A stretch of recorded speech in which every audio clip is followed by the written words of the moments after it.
And welcome everybody to another episode of Pulse of Fins Nation. I am Louis Sung. I am joined by Chris Early, otherwise known as Duke. I am also joined by Eric Weideke. We may get Alfredo Arteaga near the tail end of the show. It depends on if he can get back from his errands in time. But we've got plenty of Dolphins talk. As always, the draft is quickly approaching. I want to go ahead and let everybody know that on April 23rd, that is 2 days before the draft begins, we are going to be having a Pulse of Fins Nation mock draft show. We have one every single year, and that's going to be the day that we have it. So make sure that you all are tuned in for that. It's going to be a lot of fun, I'm sure. And we'll just kind of let comments decide. We'll have our own thoughts and decisions to make, and we'll try to get through as quickly the draft as we possibly can. So with all that said, let's go ahead and get into the discussion for this show. It's going to be a Tua Tagovailoa-centric episode. We actually haven't had one of those in a while because there's some recent rumors regarding his offseason activities that I feel like is worth mentioning. But before that, really quickly, just want to go ahead and mention, as always, this show is brought to you by our good friends over at PrizePicks.com. PrizePicks.com is a revolutionary fantasy platform where you can now pick up to 6 different players across professional sports leagues, whether that's the NFL, the NBA, or the MLB, one of each. It is up to you to decide. Just choose whether your chosen player will get more or less than their projected stat. They give you free squares, special Taco Tuesday promos, Flex Friday specials where you can get your money back if you lose or multiply the amount of money you can normally win. So with offers like that, it's hard to justify not signing up if you are any kind of fantasy sports fan. Use the promo code 5, that's FIVE, and once again, they will match up to $100 on your deposit when you sign up. Anybody who is inside Florida right now, don't worry. PrizePicks is working on making sure that you all can get back into the game and winning some money as soon as possible. So make sure you stay tuned for that. For those of you outside Florida, once again, use the promo code 5, that's FIVE, and they'll match up to $100 on your deposit when you sign up. And we have a returning sponsor of the show, thanks to the 3 Yards Per Carry podcast crew. We have Factor. So Factor is a great place for you to go ahead and get some fresh meals. You can get, if you are not the kind of person who can just spend all this time at the grocery store trying to set up a menu for yourself throughout the week, don't worry about it. Factor's got you covered already. The guys at 3YPC have a dedicated page over there. Go to factormeals.com/3 yards per carry 50. Make sure you put the numbers in. It has to be the numbers. 3 yards per carry 50 as a promo code, and you will get 50% off your first order on Factor. So again, that's factormeals.com/3 yards per carry 50. Go ahead and get started with Factor and save yourself some serious shopping time and some healthy meals in the process. All right, so we'll get into the whole discussion right now. The first topic we're going to get into, and I just wanted to make sure that we address this quickly. Before the show, I found it amusing because before the show had even started, right, we had already had a comment before the show had even started, and it was from this member of the chat, Lo-Fi Anime NFT. So make of that what you will. It says, new motto: no more rainbows in Miami. Draft Michael Penix. So is that how you say it? Is it Penix or Penix? I'm not sure. I'm still not down. Penix. Okay, so Michael Penix. Okay, so we're already playing this game where the best way for Tua to take the next step is to just not be in Miami anymore, or at least that's the implication. Once again, I've said this before on this show. I've said it before on Take Fives. I've said it before on Fins Nation. It is no longer a question of whether or not Tua is going to be the long-term answer in Miami. That question has been answered. He is going to be considered the long-term answer in Miami, like it or not, take it or leave it. So, and now the question just becomes, how much money is he going to get? But this is where I go ahead and I mention, for real, what is the next step for Tua? We discussed it briefly on previous shows, talking about the only thing that he really needs to do, per se, as far as his performance, is that he just needs to stop forcing the issue if the play is not there. So, and I already have Cap for life. No question has been answered. Technically, I'm wrong. Yes, because he hasn't officially signed the contract yet. But we all know, let's be real, man. We all know that one way or another, he's going to sign a contract of some kind.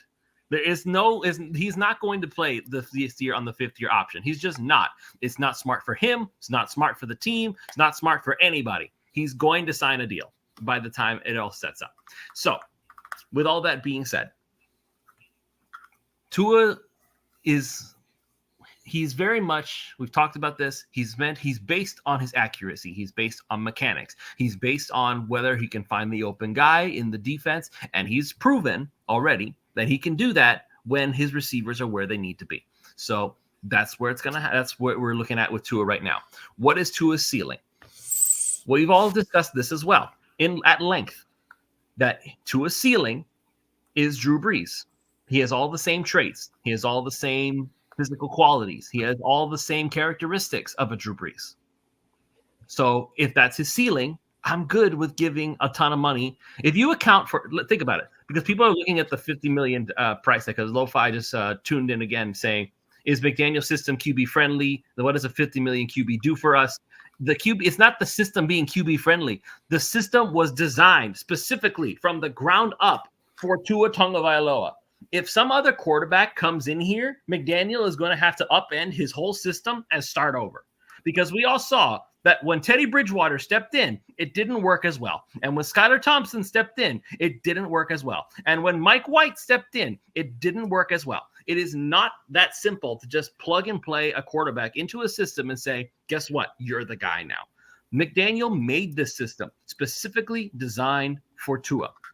And so I am looking at this situation and saying, once again, it took Drew Brees, the Hall of Fame Drew Brees, took him 6 years to become Hall of Fame quarterback Drew Brees. And I keep bringing it up because we all want to use Drew Brees as the exception and not the rule. Okay, that's fine. That's perfectly fine if you don't have that kind of faith in Tua. But here's where this situation of looking at what your eyes are telling you. If you're going to play the results and just say, oh, Tua collapsed at the playoff. Okay, the rest of the team had collapsed too. You look at the offensive line. It was almost all backups again. And this is not something that is okay. Look at the wide receiver core. Jalen Waddle and Tyreek Hill, they were still playing, yes, but they were like at best at 70% health. And that's on a good day. Tyreek had been rolled up on. He'd been cramping all year because of how much he was running. He'd been overused. He was overused. And I feel like that is a lot more McDaniel than it is Tua to some extent, because McDaniel I feel like there was some incentive there to make sure that Tyreek got his 2,000 yards, and it didn't work out for them. You have to understand just how much emphasis has to be put on one player to get them that kind of yardage. Calvin Johnson was the only one who had gotten anywhere close to that before then. And Calvin Johnson, and if I'm not mistaken, when he was still playing in Detroit, he was like the only real weapon that the Detroit Lions had at the time. So who else were they going to throw to? Of course, Calvin Johnson was going to get that kind of attention.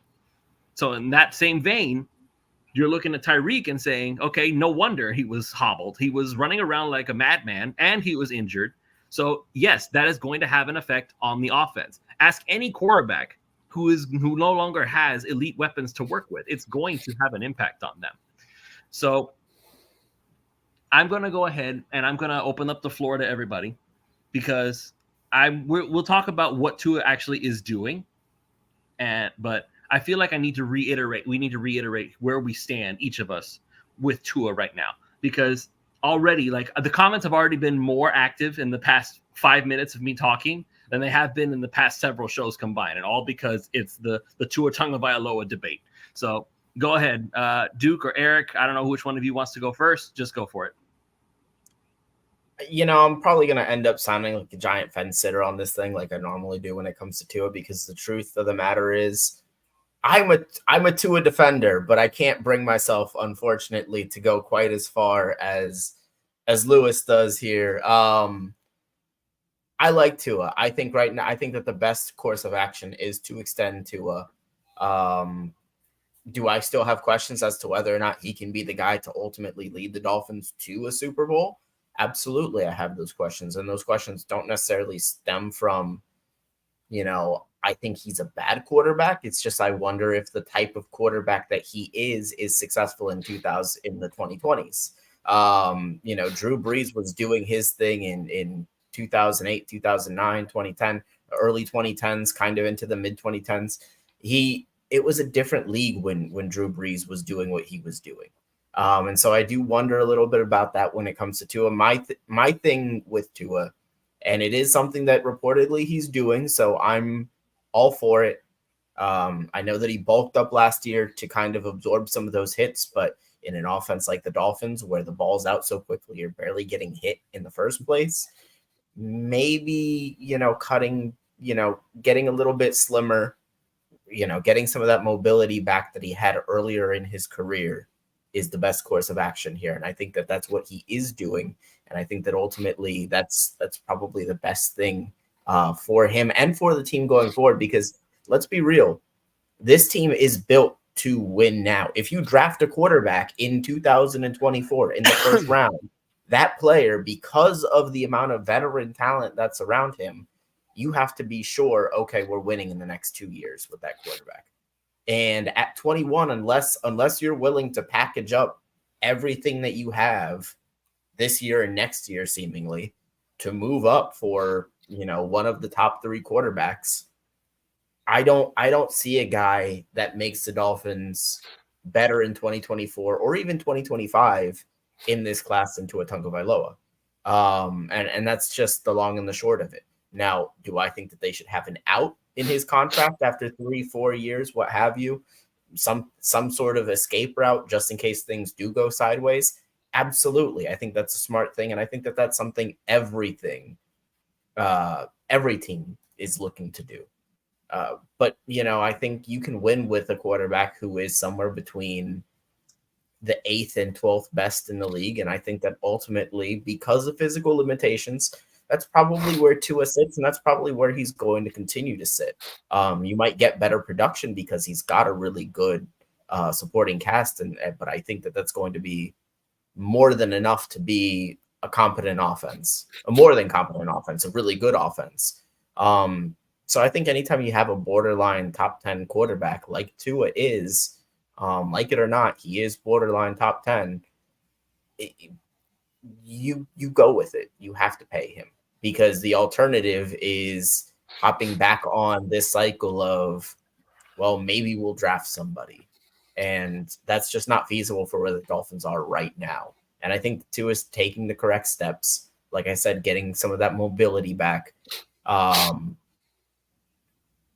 think he's taking the right steps to do everything to earn that contract. Duke. Okay, so first of all, arm strength has become the new pocket presence for Dolphins fans. It's becoming it's a bit annoying to listen to the constant arm strength.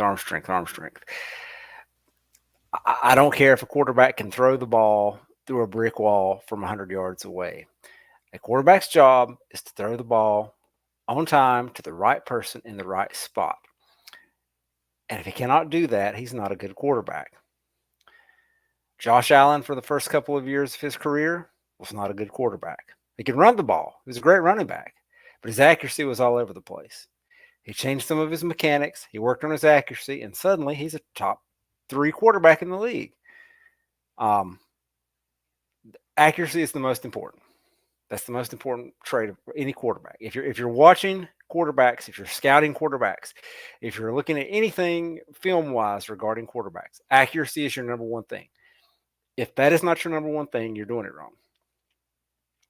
The next thing is mental processing when it comes to quarterbacks. You've got to be able to decipher pre-snap, post-snap, and make proper decisions. And I think McDaniel's system is very good with getting the ball out quick, partly because we have such good playmakers on the outside. You have guys like Waddle and Hill who can get open quick and get open deeper than a lot of other guys. And so it eases that, as opposed to, throwing the Devontae Parkers and Mike Gesicki's out there who are always covered and they never got any separation. So I think that helps. But that's the other part is the mental processing. Is that you've got to that aspect of quarterbacking is more important than arm strength. So I think the issue with Tua, he has an NFL arm. Is it a cannon? No, but it's good enough to excel in the NFL. Obviously, he's done that. The mental processing, he is getting there. Pre-snap, I think he's pretty good. He's got great footwork in the pocket. He knows how to maneuver around through the pocket, so the pocket presence is there. But there's times he has lapses in the mental processing. I think he's not quite as not as much of a YOLO passer as say Ryan Fitzpatrick. But there are times that he misses a linebacker or a safety in coverage, and that happens to quarterbacks from time to time. But it seems like there's sometimes that they give him something different post snap, and he doesn't pick it up. It's not often, so that's not a glaring issue, but it's something that needs to be worked on. Those are film room things. And so that's the deal with Tua is he's a timing quarterback. He's going to be a system friendly quarterback in this, or a system specific quarterback. Is what I meant to say. So he's not a guy that you're going to throw into a system you can run anywhere, and he's not a guy that's going to make a lot of off script plays. And I'm trying to read some of the comments here as they're coming in. Look, guys, you can say what you want to about any of the stuff. Accuracy is the most important. There's just no other way around it. I do not care. Yes, Tom Brady was very accurate. Tom Brady could throw the ball to the right spot at the right time. I mean, look, Jamarcus Russell, there's your name for you. Big arm. Ryan Leaf, big arm. How many, Jay Cutler, big arm. How many of these guys were super successful in the league just because they had a big arm? This isn't Madden. I mean, I think I can think of only like a few names off the top of my head. Brett Favre probably was one. Elway had a cannon. Look, Marino, I mean, that's not saying having a big arm is bad. I mean, Mahomes has got 3 championships and he's got a big arm. It's a good thing to have. It is not. But what was it? But that was. But here's the thing: that the difference was that with Favre, defining trait was arm strength. Well, I mean, you could say the same thing about Marino. I mean, that was his quick release and arm strength. But the fact is, these guys were accurate quarterbacks. And so, and he says, like there it says, the route tree's cut in half. No, it's not cut in half. You want to know if the route tree's cut in half? That's drafting Michael Penix. Let's have a system in place that is built on timing, middle of the field throws, and accuracy, and then draft a quarterback who does not throw to the middle of the field, who struggles with accuracy, and who does not throw well with timing. He's got a big arm and he can throw a good deep ball. But again, this isn't Madden. So it doesn't matter that he can throw the deep ball great. That's it. He's not going to throw those middle of the field routes. He throws great to the edges. That's wonderful. But that's not where this money's being made. Tom Brady made his money throwing to the middle of the field. The good quarterbacks throw to the middle of the field. Another quarterback that I recall that his draft profile said the outside throws are great, but the middle of the field throws are bad. Ryan Tannehill. We all know how that goes. So, look, I don't have a problem if the Dolphins feel like they can upgrade the quarterback position. If they feel that's the way to go, then do it. I'm not against it. I mean, if something came out right now and they said Patrick Mahomes is a free agent, he can sign with any team, there's not a fan out there that will say, well, let's keep Tua over Patrick Mahomes. But the fact is, you're probably not finding that guy at 21 in the draft. You might get fortunate, and you might get fortunate and find your Mr. Irrelevant like Brock Purdy. But again, it's not the chances, and it's not going to happen. And the other comment was Penix can throw off platform. He can throw from all angles. Well, that's great when that has to happen for the 5 or 6 throws a game that has to happen. On the other throws, when he's dropped back in the pocket and he's supposed to throw a slant and it's too low, too high, it's behind the guy or not accurate, guess what? You went from 2nd and 6 to 3rd and 6. Now you're in long down and distance. You're putting yourself – that's where Tua does the best work is he keeps this offense on schedule. He makes good throws. He hits guys in stride. Does he have the biggest arm? No. But again, that's not the most important thing. So look, if there's a guy out there in the draft that just is head and shoulders the best guy, and the Dolphins think they can get him, sure. But I just don't think Penix is that guy. I don't think he fits this offense. We talked about that, I think, last week when Alf was on here. That question was brought up. I think the mentality, though, Duke, that we're having here in the chat is that people are saying that if McDaniel's so smart, he can remake the whole offense to meet the new quarterback instead of having to just keep the old scheme and plug in a new quarterback. Oh, I mean, that's fine if you're trying to win a Super Bowl in 2026 or 27. You're not getting there. You're not going to change your entire offense in one season. You're not going to change your offense in one season for that guy. And by the time that happens, you're going to be drafting other players. Jalen Ramsey's going to be gone. Bradley Chubb's going to be gone. You're going to it's spinning your wheels. It's dumb. So the question is with Tua is, can he minimize the mistakes that we've seen him make in some of these spots with the decision making, with some of those mental processing errors that he has from time to time. You minimize those. I think if you get a better third option, whether that's Jonnu Smith, whether it's a third wide receiver, we saw that come up in various games where, I mean, obviously the Dolphins are looking at it. They had a contract offer for Odell Beckham. They've got saw today preliminary interest in Tyler Boyd. They're looking for a third option. So that doesn't seem to me like they're saying, hey, let's go get another quarterback. I mean, and if you want to have an offense that lives off schedule, where your quarterback just drops back in the pocket a mile, and if you watch Patrick Mahomes play, and I've seen this mentioned other times, watch Patrick Mahomes play. He's in the shotgun, and he still takes like a 7 to 9 step drop. It's ridiculous. Most quarterbacks can't do that. So he's a special talent, but that's not something Tua is going to do. But at the same time, some of those plays he's not going to make necessarily the off-platform throw where he's running to the sideline and throws 150 yards downfield.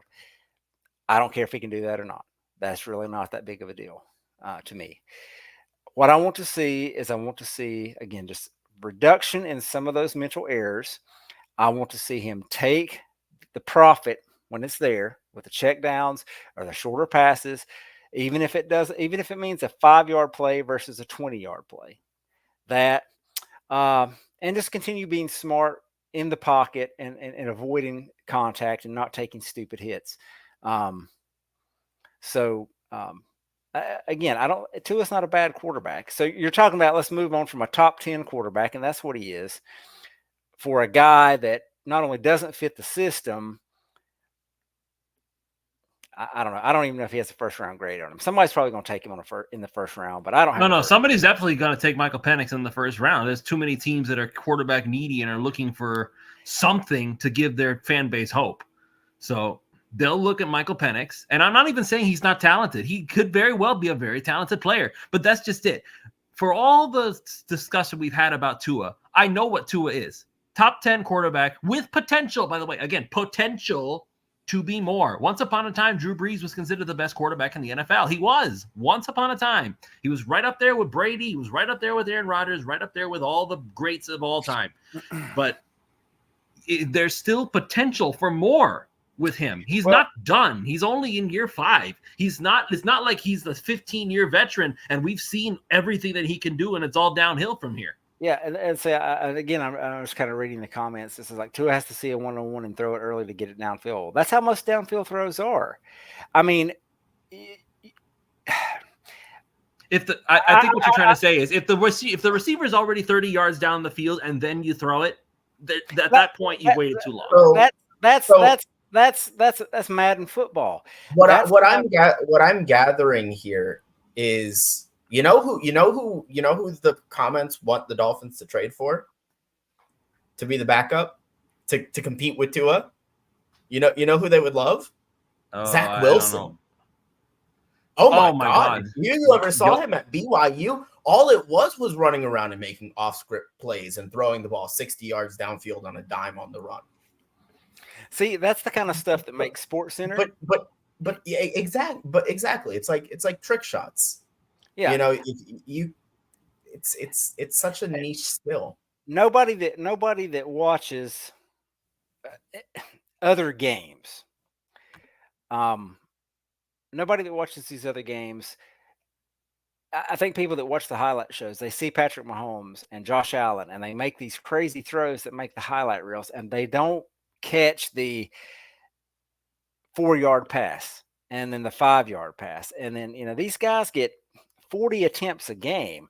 They're not, 35 of those are standard pocket throws. The other 5 are the ones that show up on the highlight shows, and people see that and like, well, Tua can't do that. Well, I don't care that Tua can't do those 5 throws. He can do the other 35 throws. Now, the one throw that I will say that Tua will struggle with, because he does not have the arm strength to do that, would be like a deep out to the wide side of the field. Those are throws that I think it was Brett Coleman. I don't know the name, what his channel is called, but Brett Coleman on YouTube. He does a lot of this stuff, and he covered this on a show last year. And he's like, he was talking about how Tyreek is a perfect fit for Tua, based on some of the way that Kansas City used him in the last season he was there. And that's one of the things he talked about. It's like, he's not going to throw like a deep ball or something to the opposite side of the field. So if he's on the boundary hash, he's not throwing to the field side. He doesn't have that kind of arm. Now, you can say that takes out of the playbook. That's understandable. But just about every other throw on the field he can make. Now, one of the things that he has to do compared to somebody like a Josh Allen is that if he's throwing a deep out route, and I hate it when people talk about arm strength and the deep ball. You know who had one of the prettiest deep balls that I've ever seen? Was Chad Pennington. And that joker had the weakest arm of anybody in the NFL. He floated everything. He would float a pass 5 yards down the field. His shoulder was shot by the time he got at the Dolphins. Yet his first season, maybe his second season, I don't remember, but it's whichever one, they played at Houston. And he hit Ted Ginn perfectly in stride down the field, like 50 yards down the field on a deep ball. The deep ball is not a good test of arm strength. I mean, I'm old out here, and I could probably wind up and throw a 50-yard pass. The arm strength comes in on the deep out route. Tua can throw the deep out route, but he has to throw it early in the progression. He can't wait and sit back. That can't be a see it, throw it type of throw for him. It has to be in that spot, because he does not have the arm strength to get it there later in the progression. So a guy like Allen or Mahomes or the big arm quarterbacks can make that throw. That said, that's a dangerous throw to do, because if you're late, you might have the arm strength to get it there, but the NFL cornerbacks are going to jump that pass. So you really want to throw it early to begin with. But that's neither here nor there. That's just, it's the whole arm strength issue. I think it's a minor issue. The same thing with Tannehill. Tannehill went to Tennessee, right? His first year there. And what did he do? He goes to the AFC Championship game. And it wasn't all Derrick Henry. They won games because of Tannehill. So he goes from being this guy in Miami who couldn't get the job done. And the first thing he does is go to a game that the Dolphins haven't been in 40 years. 30 years. So, I think it's too late to give up on Tua, especially when you consider the first 3 years he had Flores, and that was a dumpster fire if there ever was one. He's in year 3 in the system. I think they're going to work out some of the kinks, and I think he's going to come out this year and do very well.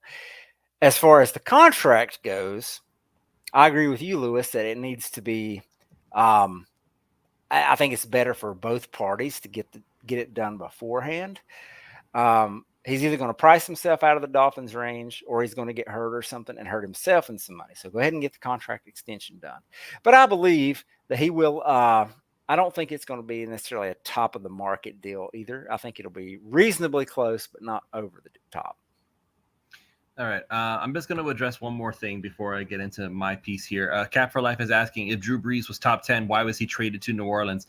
He wasn't. He signed a free agent contract to go to the Saints, by the way. So he was never traded to begin with. He didn't do well in San Diego, and then they traded. He did all right. He was all right. He was okay. he wasn't the Drew Brees that we know. Right. But that's my main point is that it then, took him going to New Orleans with Sean Payton and then how many years into the league for him to become Hall of Famer. They traded, or the Chargers drafted and then traded for Phillip Rivers, who is, a great quarterback, probably going to be in the Hall of Fame. They never won anything with him. So, I wonder how it felt for them to watch them win a Super Bowl, watch Drew Brees win a Super Bowl with another team while they struggled to win. Now, they did make the AFC Championship one game, and I will give Phillip Rivers credit. He played that game with a torn ACL. But yeah, I'm not questioning what Phillip Rivers was capable of. Phillip Rivers was also a very good quarterback. In that sense, the Chargers had two quarterbacks who were very good, and they could have won with either of them. It's just a question of, could they do it? Apparently not. They just missed all the other pieces that they needed to make it work. And see, and I'll stop on this because I've said too much. But here's what I will say about this: if the Dolphins get rid of Tua, anybody who said that the Dolphins need to get rid of Tua, if he goes on to have success and wins a Super Bowl with another team, you are not allowed to speak about Dolphins quarterbacks ever again. Just go ahead and give it up. This is your final stand. You said the same thing about every other quarterback. If they get rid of him and he goes somewhere else and has success, don't talk. I mean, the thing is, we talk about the quarterback carousel that Miami had for such a long time. We've had since Tannehill was drafted in 2008. It's 12. Now 2024. 12. Oh, 12. I'm sorry. 12. You're right. I'm sorry. 2008 is Pennington. That's why my brain is stuck on 2008. But we had Tannehill in 2012, and he played for the 7 years that we had him. We had 2 years of Fitzpatrick, technically. And then ever since then, it's been Tua. So the carousel has been pretty darn slow over the past 10 or so years, which I'm perfectly fine with. It means that we're actually giving a chance to develop, which is not something that Miami has done very well in the past several years. In fact, not a lot of teams do that at all anymore. So now here's where I go into the discussion of where's Tua's next step, because for all the comments are filled with skepticism about Tua, and I get it. They want young, fresh blood that's not this guy who failed in the playoffs, and I understand it. Everybody was frustrated, whatever. Apparently, Cat for Life Duke says you said something he'd agree with. I don't know what you said, but I guess it was – I don't know what you said, but apparently he agrees with you. But in any case, this is where we get into the actual news, which is that according to sources, and this is coming from Bobby Shows, who is, for what it's worth, he's good friends with Nick Hicks, who is Tua's personal fitness trainer. Tua is going to be training with 3D QB this offseason alongside quarterback coaches, the formerly Miami Dolphins quarterback John Beck, then Adam Dideau, I don't know if that's how you say his name, and Tom House. Now, House is the one that everybody knows and says, oh, he needs to work with Tua more than anybody else because he's the one who can fix everything. And as Bobby points out, quarterbacks who have worked with House on the regular include Brady Breeze, who we mentioned several times, Lamar Jackson, Matt Stafford, Jared Goff, CJ Stroud, who everybody loves right now. Matt Ryan, when he was working with House, was at the top of his game in the NFL. So what does Tom House and them do? They work on mechanics. They work on making sure that everything is on point. They make sure that you're going to get the most power out of your base. They're going to make sure you've got good torque. They're going to make sure that you've got all these things that make a quarterback reach your peak.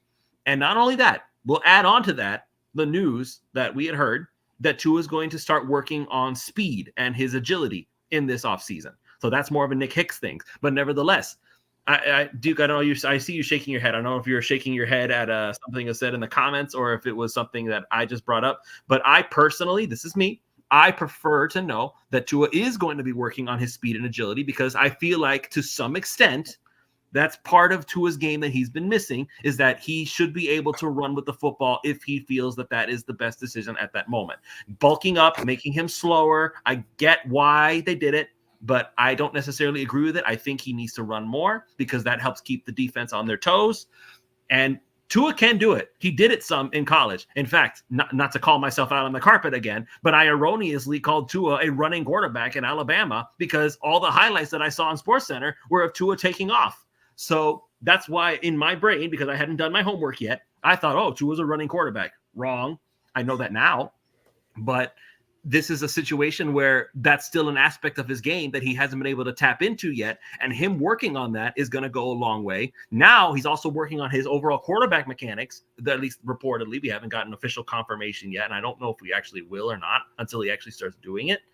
But he's going to be working with House and them to get his mechanics. And that's something that I think we can say was a struggle for Tua, because late in the season, it looked like his mechanics were starting to break down. His accuracy has started to go down. All that comes down to making sure your mechanics and everything is polished.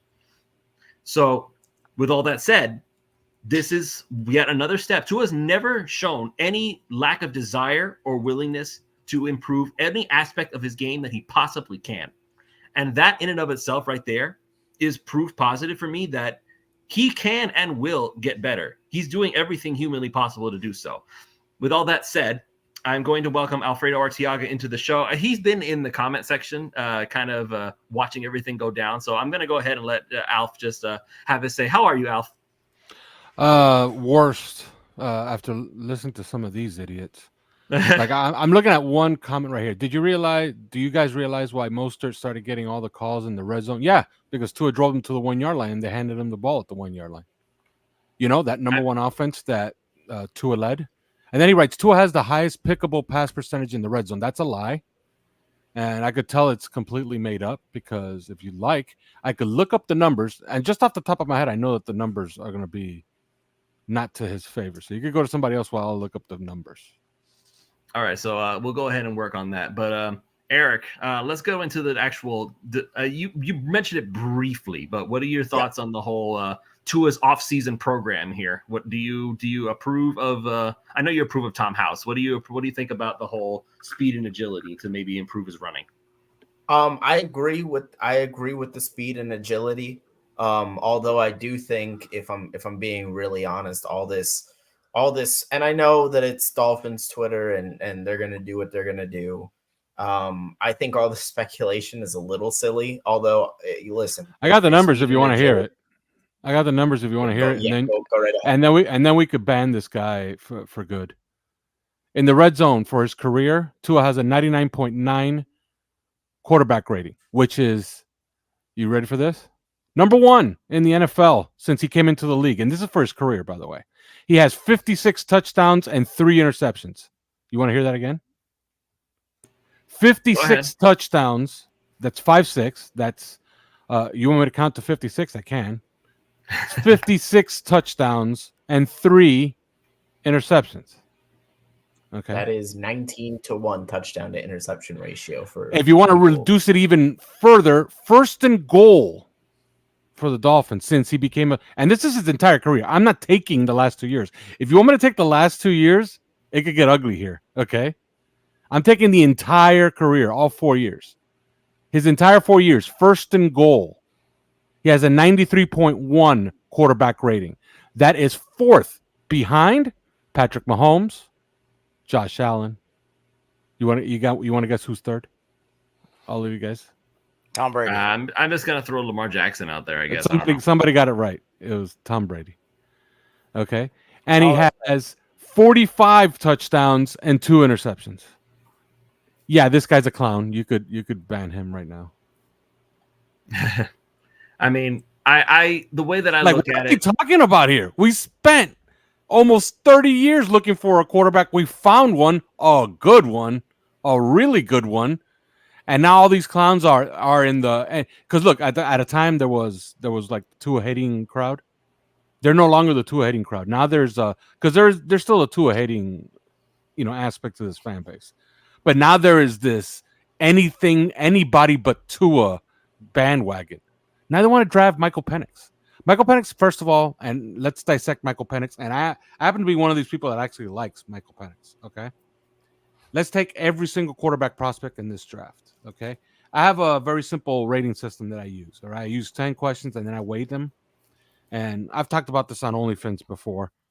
Out of all these prospects, there's only one that scores equal to what Tua scored in 2020, and that's Caleb Williams. That's it. That's the only prospect that scores equal to Tua. And Tua has the worst strike against him for all quarterback prospects, which is an injury history in college. He had a catastrophic hip injury. So that tells you how well he scored everywhere else. Okay. Out of all these prospects, if Tua did not have an injury history, he would be so far head and shoulders above every single one of these prospects, it wouldn't be funny. He would be the first overall pick. Now, if you want to compare Michael Penix, his best characteristic is that he's very comparable to Tua, except he does not throw against middle of the field closed defenses as well as Tua does. He does not throw over the middle as well as Tua does. He's not as accurate deep as Tua is. He has a more extensive injury history than Tua. He doesn't have the pedigree through high school into recruitment into one college as Tua because he transferred twice. Okay, and he was not a highly touted athlete coming out of high school. We already talked about the injury history. And then he's only, if Tua, put it this way, if Tua was in school at the same time as Michael Penix, Tua would have been graduating 1 year ahead of Michael Penix. 1 year. Michael Penix is a year younger than Tua. What are we talking about here? Alf, These are people that enjoyed 7 and 9, and they want to get back to 7 and 9. Does Michael Penix run a lot?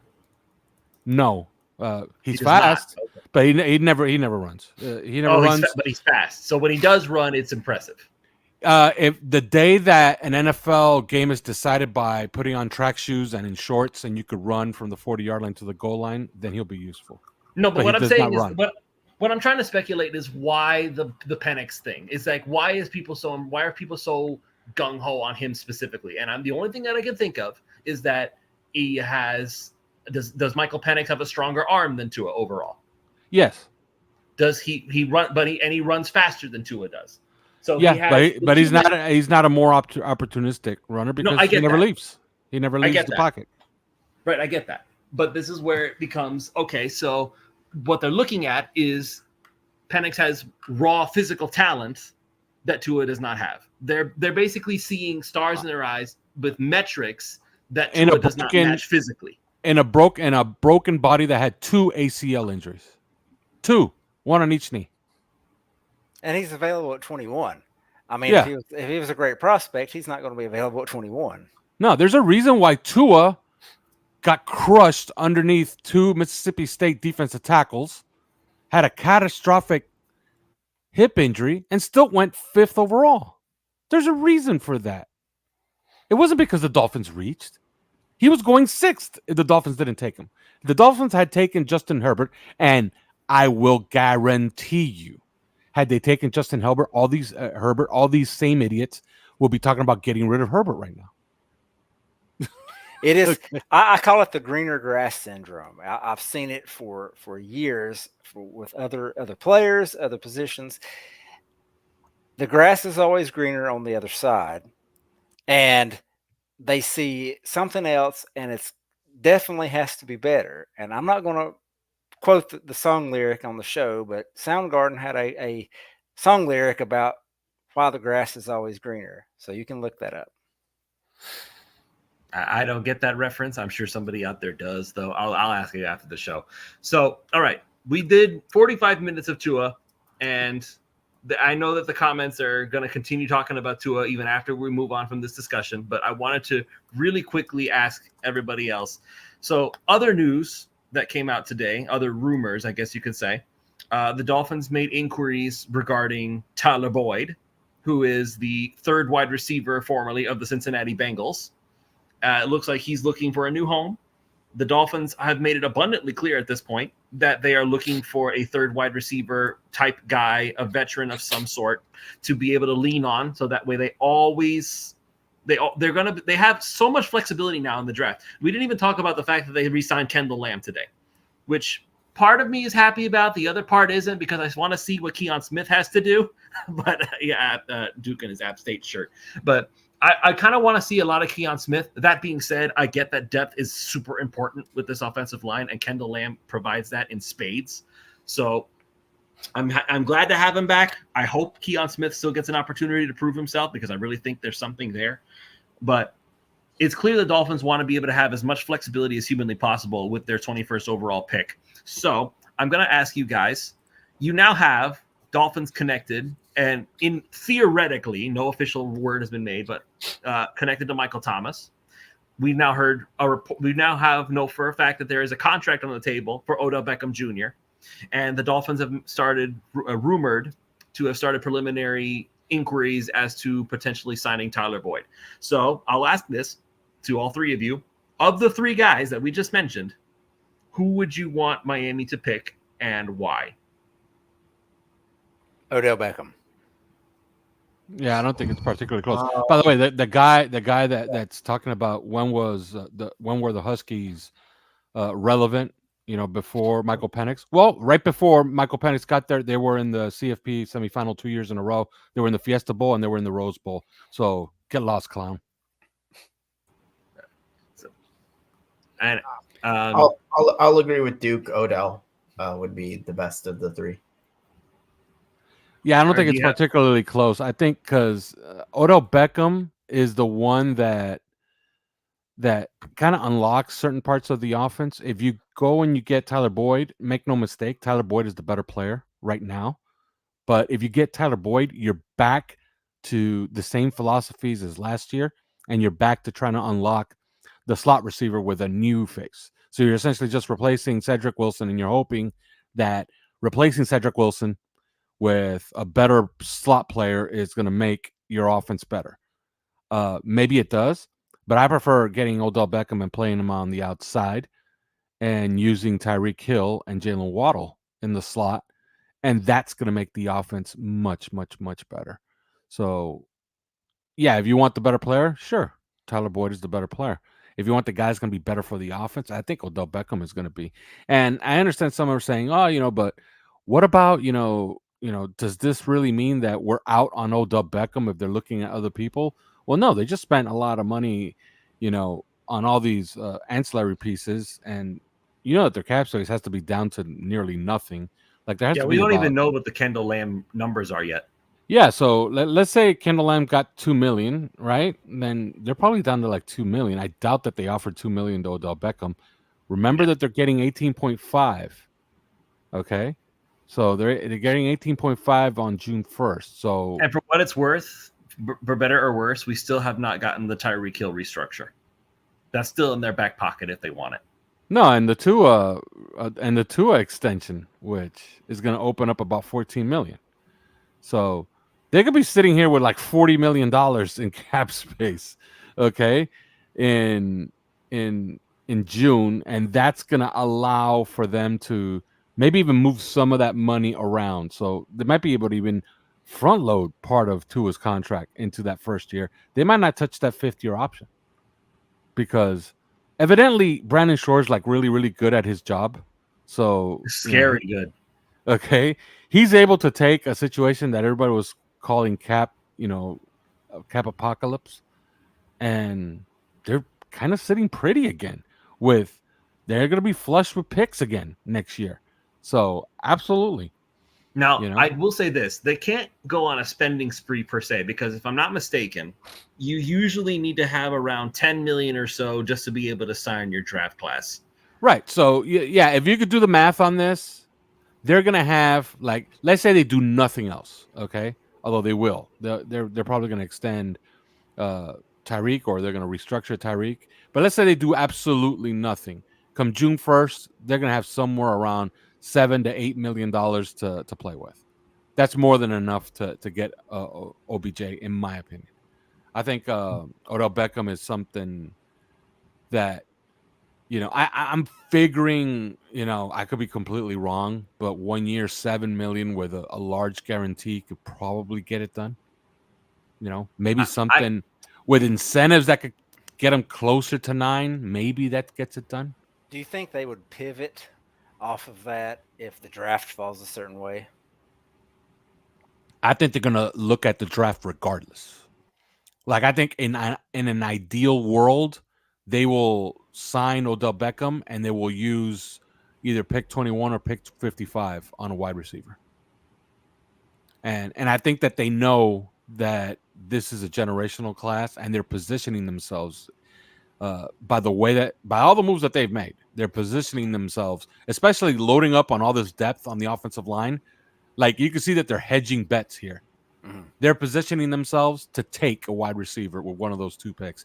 I think in an ideal world, the board really falls well for them, and they trade down. They gain some ammo because this draft, man, is so loaded in that top 100 that I almost think it's still a detriment to your team that you only have 2 top 100 picks. Like you kind of want a 4th round pick in this draft. Like I was looking at a guy on OnlyFans from Colorado State. He's an edge player, and I don't like shorter edge players, but there's a guy called Mohamed Kamara. He's number 8 for the Colorado State Rams. If you watch that guy play, just watch him play and tell me who he reminds you of. He reminds me a lot of Brandon Graham. There's a little bit of even Cam Wake in there by his dip and rip. His get off is absolutely second to none in this draft. People are not going to like that guy because he's 6'1.5", 255 pounds. So that's the kind of guy that you can take in the 4th round and hello to your 4th edge rusher. You said that, and the first team I thought of was the Pittsburgh Steelers. I was like, that's a guy they would take and turn into a 10-year vet that, maybe not a superstar, but a guy that plays well on their team for a decade. So I remember watching him against the, I think it was the Colorado game. Yeah, he's running this. He had and one thing I like, man, and some people don't care about this. I do. I like to see my edge rushers to be super productive in college. I care about that. Others don't. I do. He had 13.5 sacks last season. Okay. He's highly productive. I believe he had 47 pressures. That's unheard of. All right. So if you want a guy that can rush the passer, he's going to be there for you in the 4th round. We don't have a 4th round pick, and that's a problem.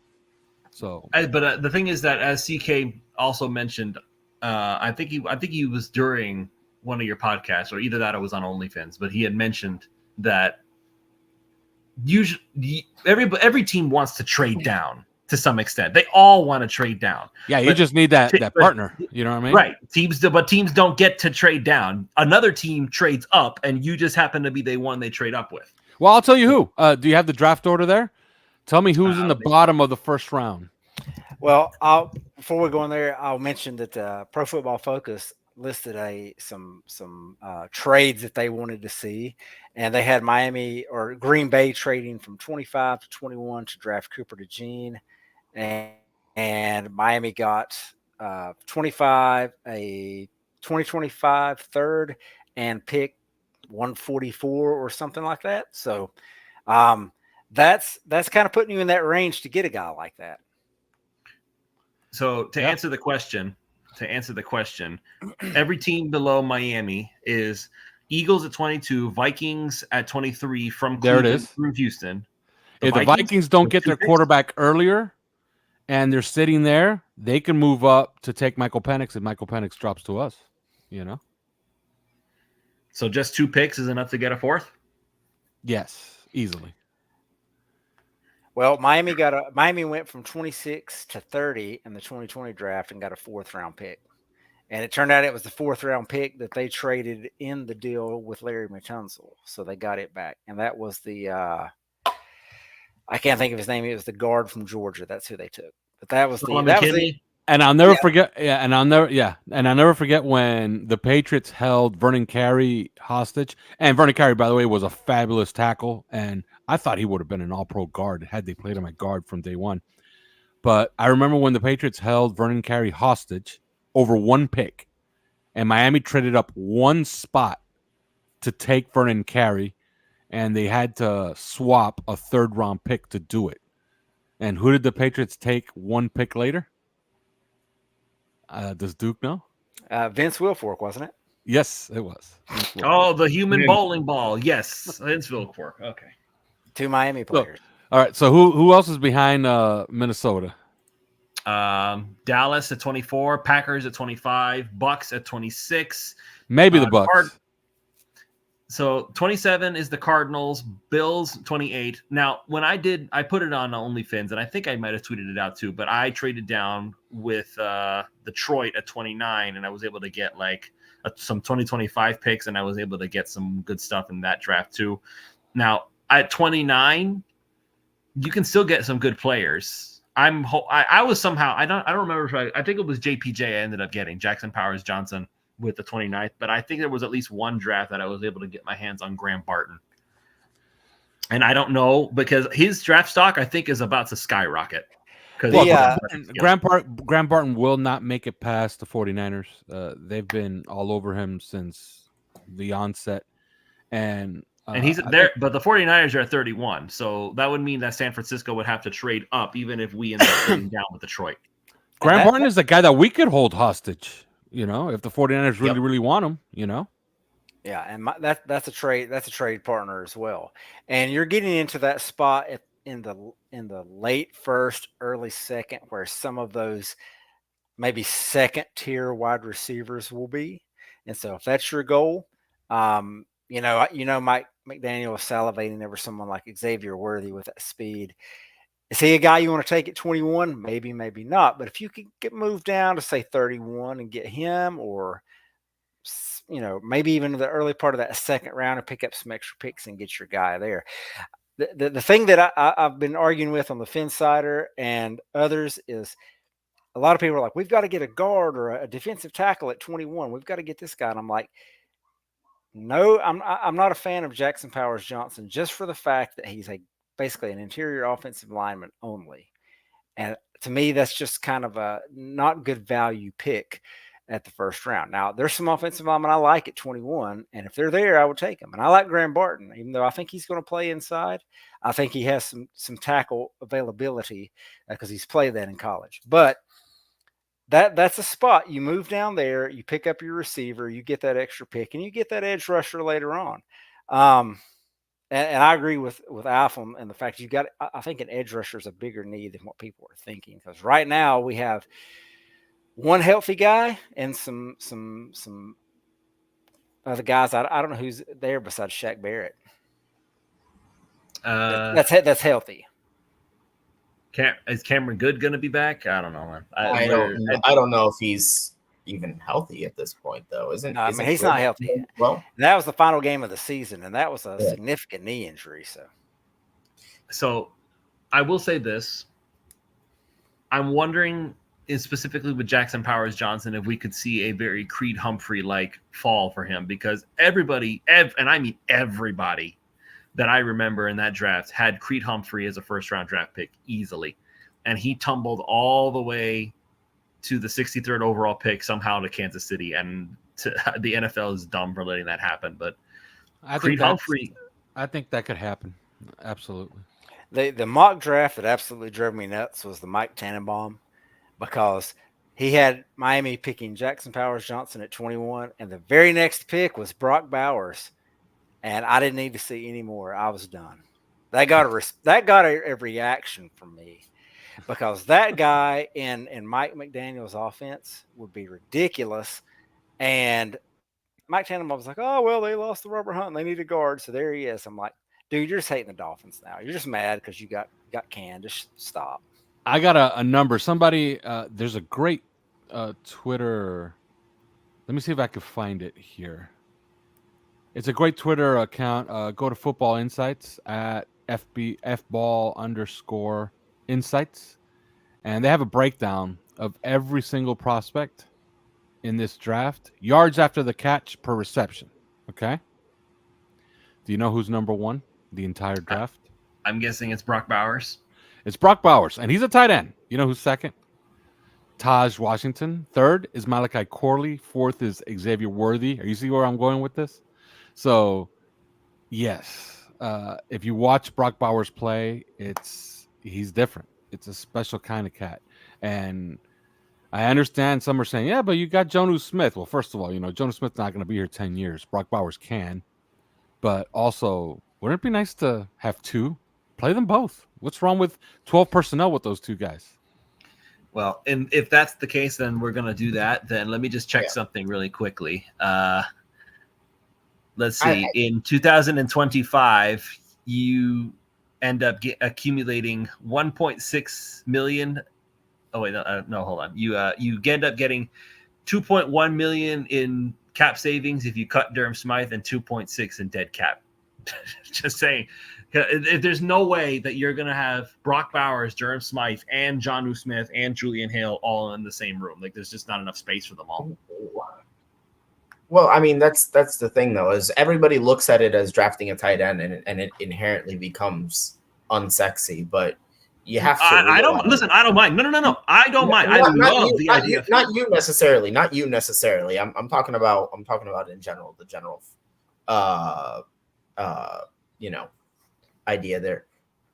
Drafting Brock Bowers, like, the expectation here, and I don't want to throw Hall of Fame comparisons onto a guy right away, but like, you're drafting him to be in that Kittle, Kelsey, Mark Andrews class of tight end. You're not even drafting really like a I don't know. You're not drafting Jonnu Smith, for example. You are drafting a guy that you expect to walk in and be a top 5-6 player at his position almost immediately with Brock Bowers. Mm-hmm. That's the kind of talent you're looking at here. Like a Sam Laporta type impact as a rookie.